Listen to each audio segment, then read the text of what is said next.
Still under caution here at Pocono Raceway in Pennsylvania, where Dale Jarrett did not pit, and he is scored as the race leader. Caution out for Dale Earnhardt Jr., involved in a crash on the backstretch. He's currently scored 42nd. Last week, listen. Timing belt broke on the Bud car. They raised the hood, but it's inside. They can't fix it. Finished 43rd last week, and here's just a few laps ago. Yeah, this week just going down that chute.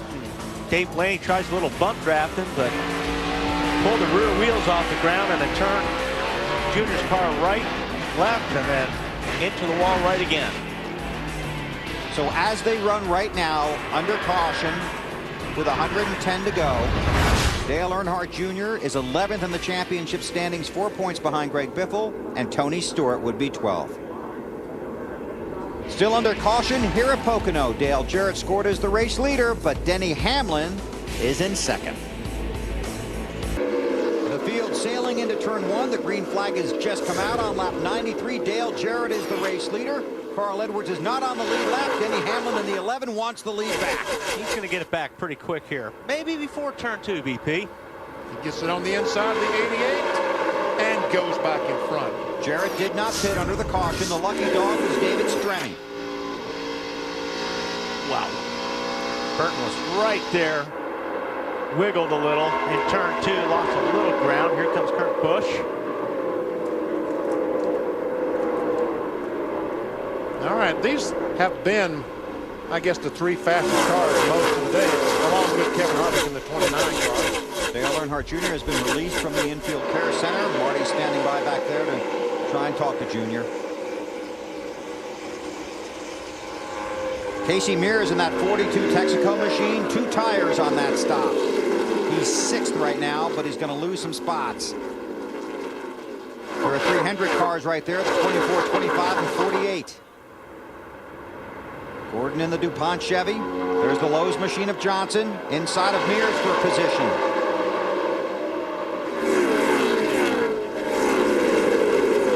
Be interesting to see how the 25 of Vickers' car, how his car performs on this run after they got a chance to work on it. How about his teammate in the 48, Alan? Well, Bill, it's kind of been the game for Jimmy Johnson's team the last 3 seasons. You might not see him up front for a lot of the race, but they seem to find a way to be up front when the checkered flag waves. Chad Knaus told me this morning, that's when it counts the most. We're always focused on the finishing stage of the race. Marty? And Casey Mears has been Casey Mears' team, I should say, has been chasing this race car all afternoon long. Casey has behind the wheel too. Car's been extremely tight. They tried 2 tires earlier, so they thought, you know, it worked last time. Let's take it on this stop. Got them all the track position they needed. Now they're in the top 10. Working the hang there, Dave. Marty, Jeff Gordon cleared a little bit of that traffic in the 7th position. After that last pit stop, crew chief Steve Letarte radioed to Jeff. Now we're back in the same pattern as everyone else. Jeff said, I like it here. Enough of that staying out, right, guys?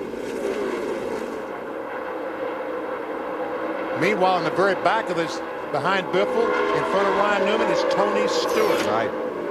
Up to 13th last time by.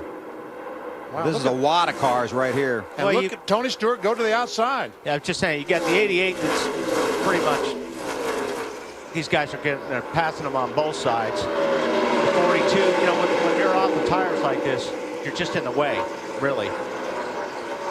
Vickers 25 looks like he's going by his teammate. Well, okay, not so fast.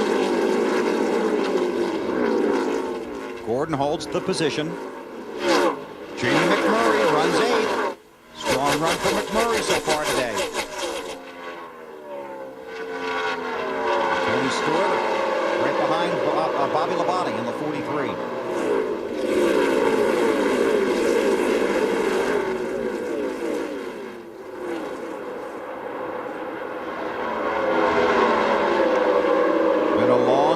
Stewart.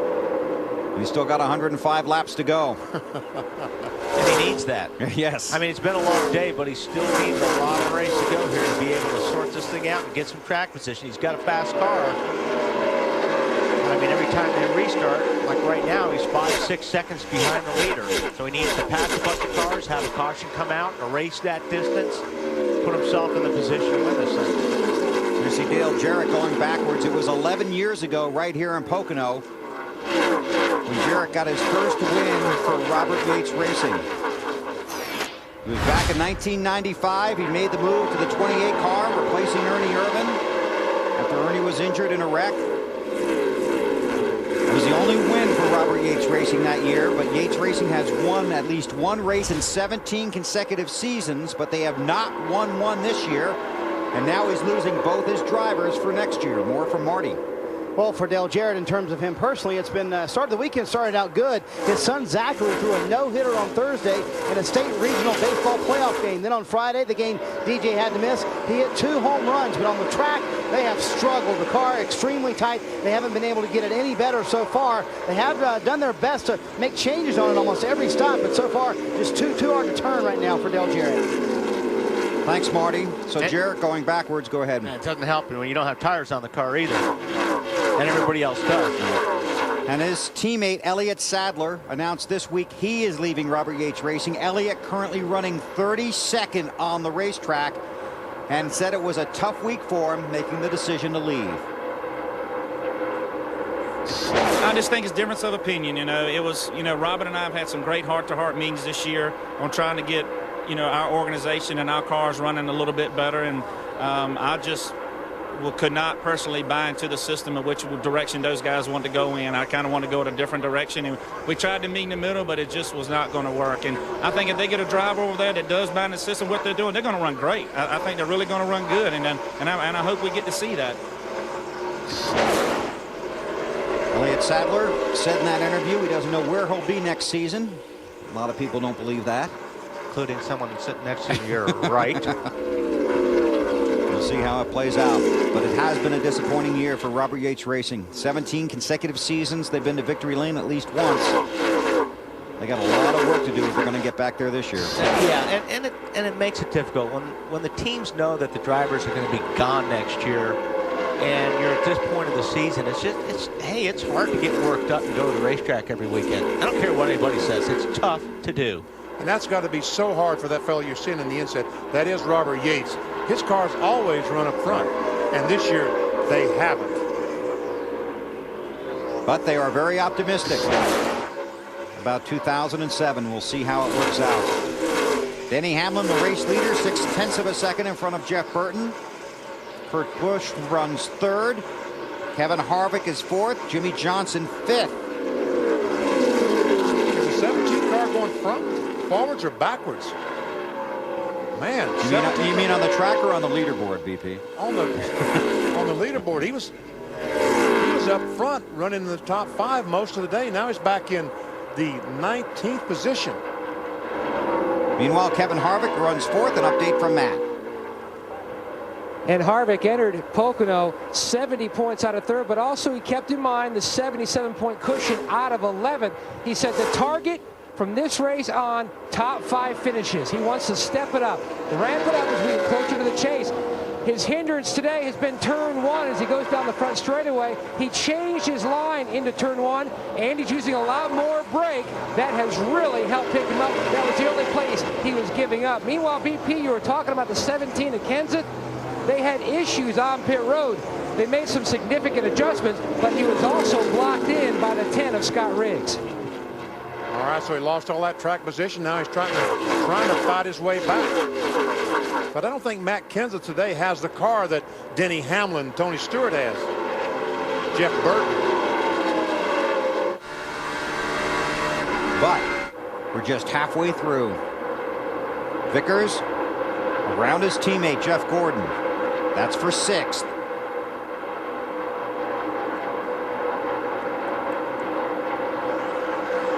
.100 laps, now 101 complete here in Pocono. Denny Hamlin has led 58 of them, and he's out front once again at Pocono.